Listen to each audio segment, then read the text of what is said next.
Hello, and welcome to ALW Collectibles. Today, we're going to be taking a look at Transformers Prime Deluxe Class from 2012, Autobot, Terrorcon, Cliffjumper. A little bit of a play on words in that. He is listed as an Autobot, but he is a Terrorcon. We'll get into a little bit of an explanation on that. Really cool looking toy, very unique design. This toy was released as the second wave of the first edition toys for Transformers Prime. It is a slight remold and a little bit of recoloring from the previous release of this same mold from 2011. The vehicle form on this is very unique. It is a mashup. It has the rear of a Barracuda and the front of a Dodge Charger. So very interesting. And mine doesn't like to stay in car mode that well. As you can see, it gaps quite a bit. That was one of my biggest complaints with this toy. And I've never been able to get it to transform without this gapping, but we're still going to do the review. I like the toy. I like the robot mode especially. I thought it was a really cool look. And I like the design in the car mode as well. Let me reset my camera. I didn't know it just got bumped and moved. There we go. Really, really nice looking. I always liked the Transformer toy line. I liked the cartoon. It was very well.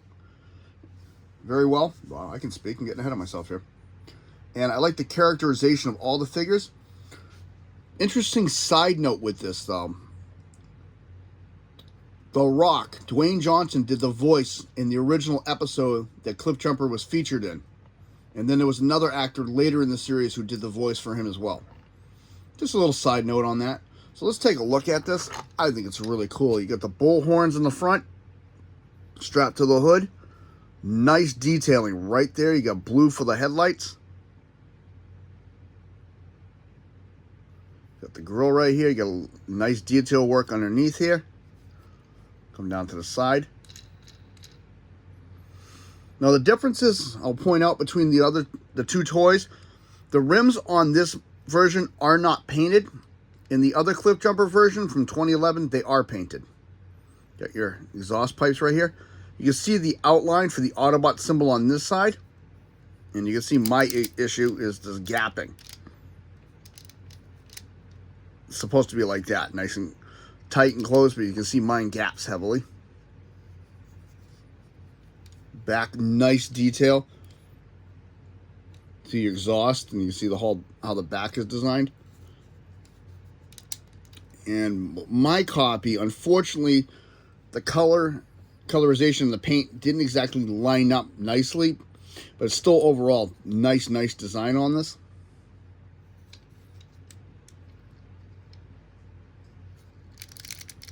There's the Autobot symbol, just like the other side, is this one actually painted. Smokestacks. And as you can see, there's the damage from Dark Energon. I love the purple as windows on him. Really pops out, especially with this red.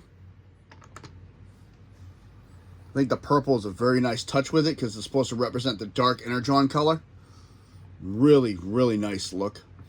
And despite all that, he rolls very nicely. Whoa, it almost rolls off the thing.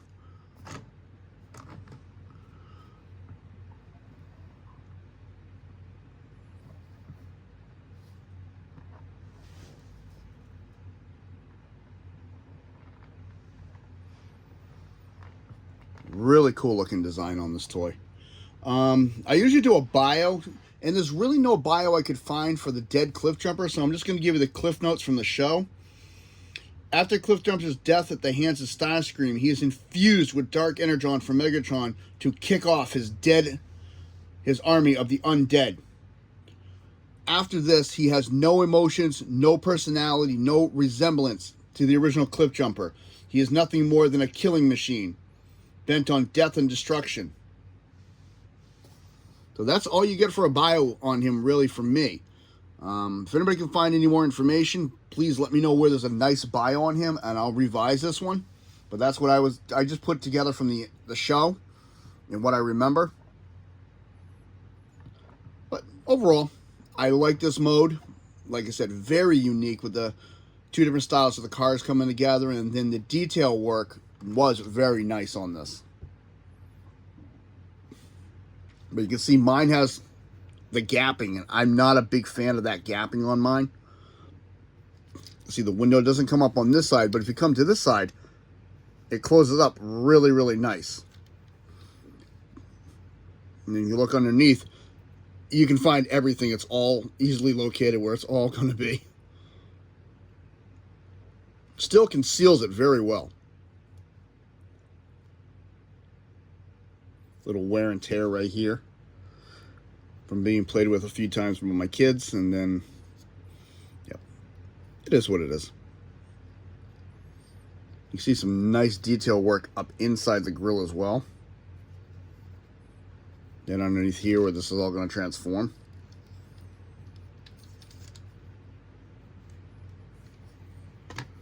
Very cool.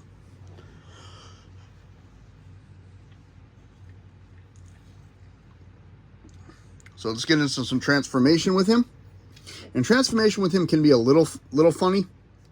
First thing we're going to do is unpop these sides right here. What was I dropping? Nice. These actually peg in down here. And you're going to pull it down.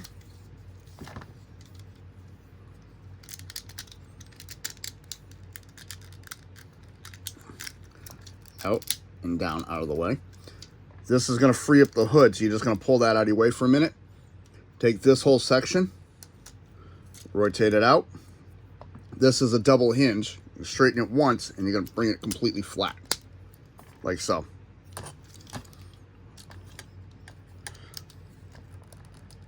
Oh no!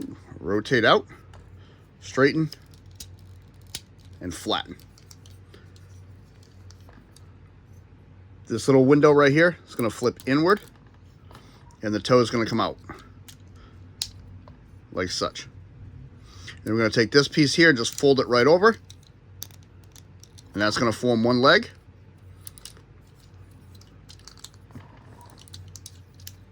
This side here pushes in, flips up, goes over,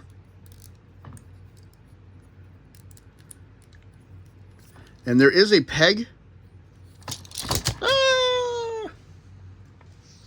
Well, just like the show, Cliffjumper fell once again.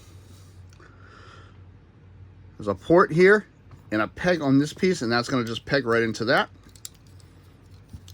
And that actually does his legs. So we're going to clear this, bring it up, and sit right up there. Take this piece here, bring it down. That'll free up the waist to turn it. Just got to be careful because this can catch on here when you do it. And that forms his legs, just like that. Next, we're going to come... Ooh, hello. Bring my camera up a little bit.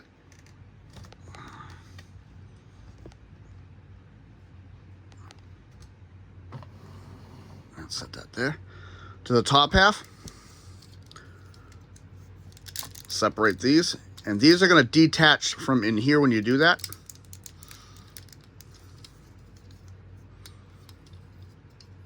This is kind of unique when you do this. You got to open this panel on the side, take the trunk, and bring it up on the back, and bring his arm out,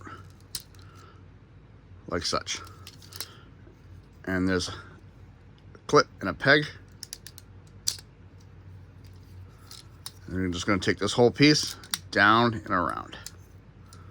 Rotate. And there's one arm. Do the same thing over here. Separate this a little bit. Open this panel on the side. Just a little bit. It's not going to go all the way because everything's still in the way. The trunk comes up and over the arm. Now the arm can unfold. I'm trying to get this at an angle so you can see what's going on. There we go. Tab. Close. Bring this down. Rotate it. And these will sit at an angle That's the way they're designed. Rotate the arm as such. And we're going to come to the top and bring the head up.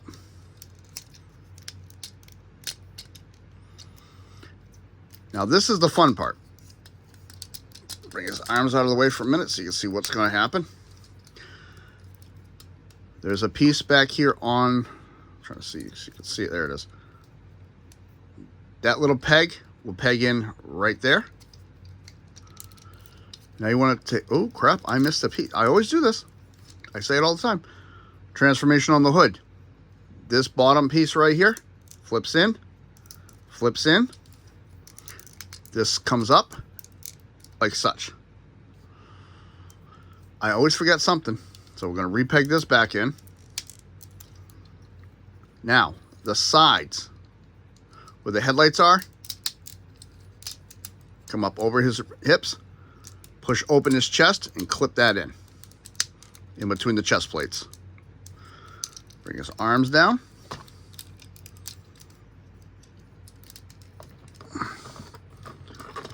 And there is Cliffjumper. Terrorcon Cliffjumper in his robot mode.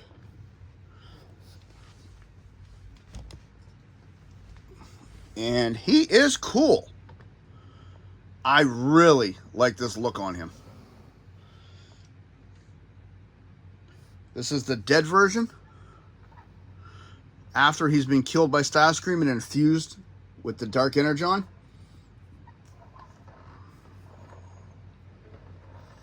Really, really nice. Let's take a look at that.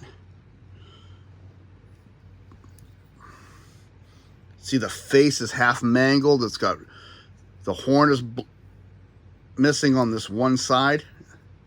These are rubber, but they will break if you're too hard with them. See, there's the complete face, and then you look on this side, it's all ripped up. You got the tear and the damage in the chest. I like how the windows come in for the shoulders with the dark colors. My kids kind of did me a favor a little by scratching this up on this one iron because it looks like it's part of his paint job. I like how the purple comes down and this all forms his chest right here and his abdomen. Really nice looking figure.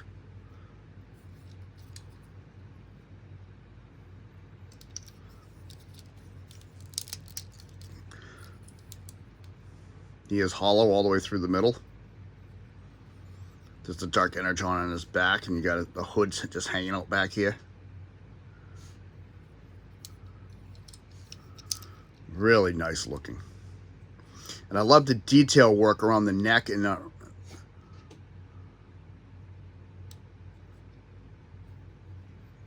got some nice detail work in here. And in the arms, you can see all the fingers and everything. Great detail work up into the forearms and stuff. My only criticism with this whole toy is I wish you could have pushed these wheels out of the way or something. Did something with them. I just don't like them hanging out there. Articulation. He cannot do the Exorcist. It stops right there. Head can go up and down. Arm all the way around. And you can see he can move on both joints, both in the shoulder and at the shoulder itself. So, yeah, this whole thing moves. You get bicep, double elbow bend. Wrist will move, but because of the thumb, it's hindered. And as an extra bonus, if you open this again, you can actually flip these. Mine doesn't want to do it. Yep, you got to move this so the thumb's pointing up. He does have blasters, as much as he doesn't need them, on both sides. Even the blasters are pretty cool. They got little triangles deep inside there, designed really, really nice. And that's on both arms. I'm not going to transform both, but I'll show you. See, that one's in there too. So he does have blaster weapons. Waist on this, because of this piece here, Will not rotate at all. You can undo all of this, but you have to undo these pieces here to move his waist. Leg. It's got a decent front. Goes back very good. Out a little bit because of the way it's designed. No rotation at the knee, but he can go out to the side.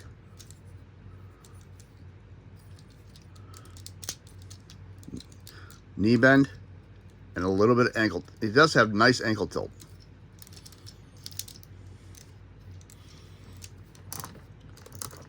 And we're actually going to put his gun away again because I don't display him with his guns out because he's a zombie, so he doesn't use weapons.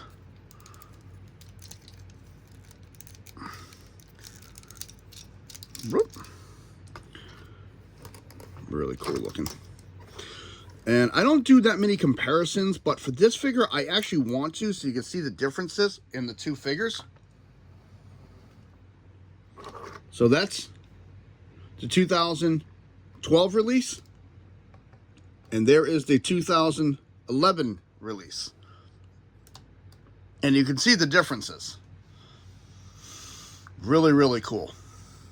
You can see he's a darker shade of red than him. And I think that the damage looks really cool. This does have a clear, slight tint blue plastic in the windows, and this whole piece is painted. This, of course, is a translucent purple. So it looks really, really cool. They kept the toy pretty much the same, just with minor paint alterations and some detail work. And except for the head, it's the exact same sculpt. We'll do this guy later.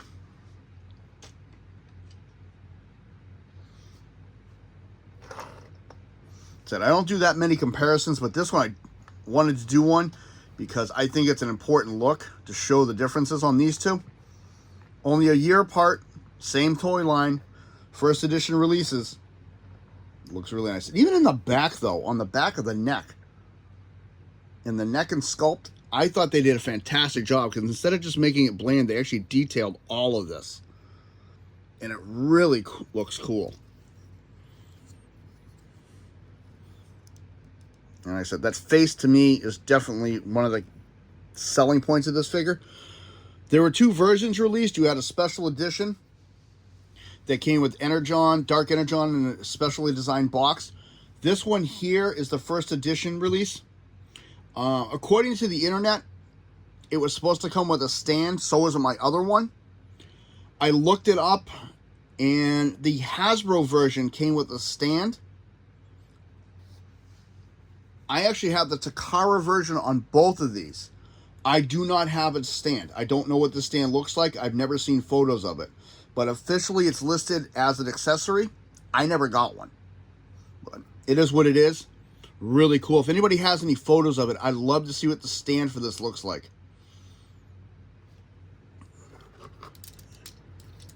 I mean, except for the waist not really being posable, he is really posable. You can do a lot of stuff with him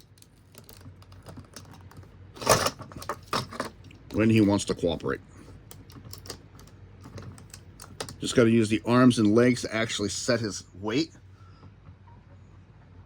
And that's actually how I have him displayed like this, like he's reaching. Really interesting figure overall. I chose this figure because of the polls that I've been putting out, and I'm going to be... This is where I'm unable to speak again. I'm going to be putting out more polls soon on various topics and Transformers and collectibles related. Power Rangers, G.I. Joe. I do have even more Ghostbuster stuff I'm going to be reviewing soon. I have the Stranger Things set, and I have a couple more from the previous movie I'm going through. But this is it for today. This has been Transformers Prime Deluxe Class 2012 Autobot Terrorcon Cliffjumper. Such an interesting character, in my opinion, that they could have done so much more with, but they decided to kill him off in the first couple episodes. So it is what it is. But definitely a watch. I would recommend it to anybody who wants a really good Transformers story. Transformers Prime, phenomenal. And that's going to be it for today. He's going to go look to kill some more Transformers in general, because he doesn't care if they're Autobot or Decepticon. And I'm going to go prep for my next video. ALW, you have a good day.